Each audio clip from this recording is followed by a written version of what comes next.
કોલકાતામાં ફ્રોડ કોલથી 7.62 લાખની છેતરપિંડી કરનાર આરોપીને ભાવનગરથી ઝડપી લેતી કોલકાતા પોલીસ।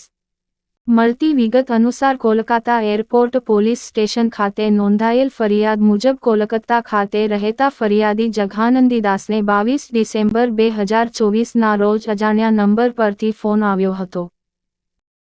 ત્યારબાદ વોટ્સએપ વિડીયો કોલ દ્વારા પોતાની ઓળખ મુંબઈ પોલીસ તરીકે આપી ફરિયાદીને બેંક ખાતામાંથી 7,62,000 રૂપિયા ટ્રાન્સફર કરાવી લઈ છેતરપિંડી કરવામાં આવી હતી। જે મામલે એરપોર્ટ પોલીસ સ્ટેશન કોલકાતાના સ્ટાફ દ્વારા આરોપી અકવાડાના અરવિંદભાઈ ભલાભાઈ બારૈયાને ઝડપી લાઈ કોર્ટમાં રજૂ કરી કાર્યવાહી કરવામાં આવી।